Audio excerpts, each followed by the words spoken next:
Hello friends, welcome to Indian study पर आपका स्वागत है। दोस्तों, आज की इस वीडियो में मैं आप लोगों के लिए यूपी ट्रिपल एससी पीईटी के लिए बेहतरीन टेस्ट लेकर के आया हूं, जो कि आपके आने वाले एग्जाम के लिए बेहद इंपॉर्टेंट है। वीडियो अगर आपको अच्छी लगे तो प्लीज़ दोस्तों वीडियो को लाइक और शेयर जरूर कर दीजिएगा। तो चलिए दोस्तों, स्टार्ट करते हैं और देखते हैं पहला क्वेश्चन। कोरियोसिस या कोरियोलिस बल फिल इन द ब्लैंक्स पर अधिकतम है। कहाँ पर अधिकतम है, ये आपसे पूछा गया है। Question number 26। बढ़िया क्वेश्चन से आसानी से आप लोग जो है वो बता सकते हैं। कोरियोलिस बल जो है वो कहाँ पर अधिकतम है? ध्रुवों पर। दूसरा ऑप्शन यहाँ पर आपका बिल्कुल क्या हो जाएगा सर? करेक्ट हो जाएगा। ठीक है। पृथ्वी के घूर्णन के कारण उत्पन्न एक आभासी बल जो उत्तरी गोलार्ध में गतिमान वस्तुओं को अपने दाहिने ओर तथा दक्षिणी गोलार्ध में अपने बाईं ओर जो है वो विक्षेपित करता है, जिसको कोरियोलिस बल कहा जाता है।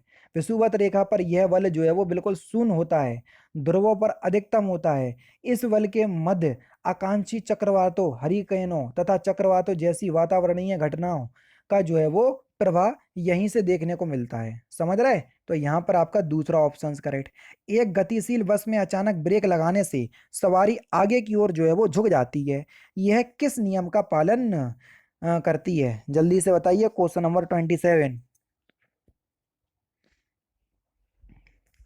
तो ये किस नियम का पालन करती है? तो आपका जो सही आंसर हो जाएगा वह हो जाएगा न्यूटन के पहले नियम का। पहला ही ऑप्शन यहाँ पर आपका बिल्कुल करेक्ट। न्यूटन का पहला नियम क्या कहता है? यदि कोई वस्तु विराम अवस्था में है तो ये तब तक विराम अवस्था में रहेगी जब तक पर इस पर कोई भारी बल ना लगाया जाए। ठीक है। बोरेक्स के निर्माण में प्रयुक्त होता है किसका? जल्दी से बताओ। बोरेक्स।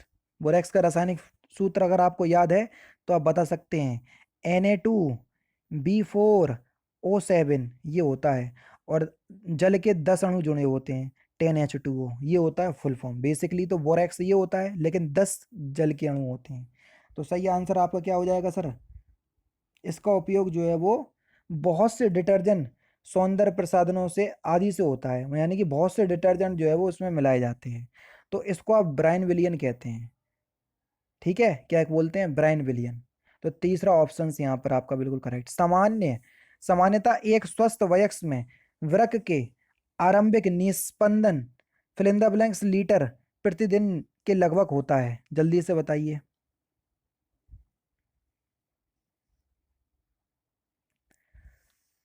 तो सही आंसर हो जाएगा आपका 180 लीटर। तीसरा ऑप्शन करेक्ट। मानव रुधिर का पीएच मान लगभग कितना होता है? बेहतरीन क्वेश्चंस, जल्दी से बताओ। पीएच मान यानी कि पावर ऑफ हाइड्रोजन आयन। तो सही आंसर हो जाएगा 7.4। चौथा ऑप्शन करेक्ट। और यार मैं आपको बोल चुका हूँ कि 100 लाइक का टारगेट रखता हूँ, तो प्लीज़ कंप्लीट कीजिएगा। और अब तो आपका एग्ज़ाम डेट भी कंफर्म हो चुकी है 28 और 29 अक्टूबर को। उसके बाद भी अगर आप लोग वीडियो को लाइक नहीं कर रहे तो यार क्या ही कह सकता मैं। सिर्फ आप लोगों से विनती ही कर सकता। निम्नलिखित में से अनेकार्थी शब्द का दूसरा अर्थ आपको बताना है। अर्क का एक अर्थ है इंद्र, दूसरा अर्थ क्या है ये आपसे पूछा गया है अर्क का। क्वेश्चन नंबर 36, जल्दी से बताओ। अर्क का मतलब इंद्र और दूसरा अर्थ हो जाएगा आपका सूर्य, है ना। पहला ऑप्शन करेक्ट। तामा भी इसका अर्थ होता है, काड़ा भी होता है, मदार भी होता है, स्फटिक भी होता है। ये अर्थ के अनेकार्थी शब्द हैं।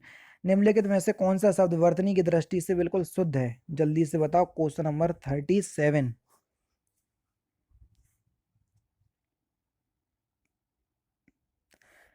आपका जो सही आंसर हो जाएगा वह हो जाएगा ऑप्शन नंबर ए, श्रम। पहला ऑप्शन करेक्ट। निम्नलिखित में से कौन सा वाक्य विधेय विशेषण का उदाहरण है? जल्दी से बताओ। 38।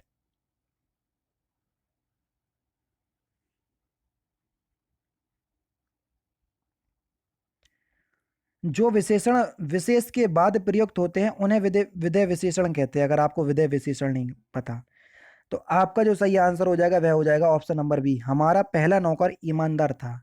ठीक है, जैसे हमारा पहला नौकर ईमानदार था, इस वाक्य में ईमानदार विशेषण है तथा नौकर विशेष है, जो कि विशेष के बाद प्रयुक्त हुआ है, इसलिए यहाँ पर विधेय विशेषण है। पुनर्लेखन शब्द में उपसर्ग आपको बताना है। उपसर्ग किसी भी शब्द की आगे लगाए जाते हैं। पुनर्लेखन शब्द में कौन सा उपसर्ग होगा? पुनर्उपसर्ग। तीसरा ऑप्शन करेक्ट हो जाएगा। निम्नलिखित में से कौन सा शब्द तत्सम है? जल्दी से बताओ। क्वेश्चन नंबर 40 में हरिद्रा। हल्दी का तत्सम रूप है ये, जो बी ऑप्शंस में लिखा, तो बस चौथा ऑप्शन यहाँ पर आपका बिल्कुल करेक्ट हो जाएगा। वन्य जीव सप्ताह कब मनाया जाता है? क्वेश्चन नंबर 61, जल्दी से बताइए।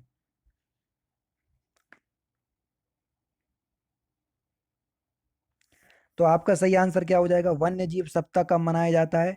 तो आपका जो सही आंसर हो जाएगा वह हो जाएगा 2 से 8 अक्टूबर के मध्य। दूसरा ऑप्शन यहाँ पर आपका बिल्कुल करेक्ट हो जाएगा। ठीक है। भारत में वन्य जीव के लिए सुरक्षा संबंधित अधिनियम बनाए गए, जिनमें से सर्वाधिक महत्वपूर्ण वर्ष 1972 में पारित वन्य जीव प्रणाली अधिनियम है। ठीक है, 1972 में इसको पारित किया गया था। प्रसिद्ध वादक उस्ताद विंदा खान द्वारा बजाए जाने वाला वाद्य कौन सा है?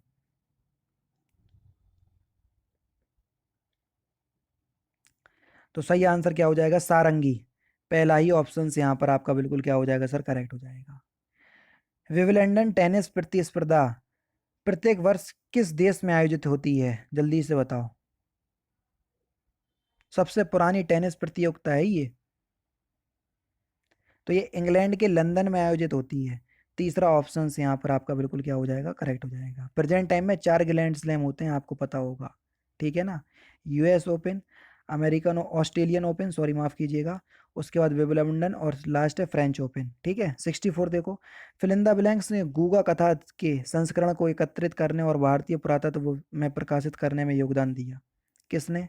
64। विलियम क्रुक ने। दूसरा ऑप्शन से यहाँ पर आपका बिल्कुल करेक्ट हो जाएगा। नई दिल्ली स्थित राष्ट्रपति भवन यानी कि मुगल गार्डन की अभिकल्पना किसने की थी?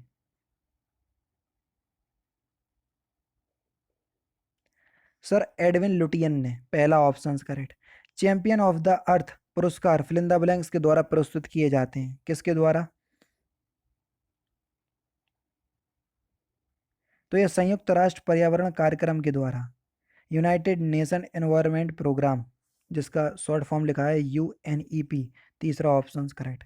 ठीक है, द्वारा वर्ष 2005 में स्थापित चैंपियन ऑफ द अर्थ पुरस्कार पर्यावरण के क्षेत्र में अद्वितीय योगदान के लिए जो है वो सर्वोच्च सम्मान है।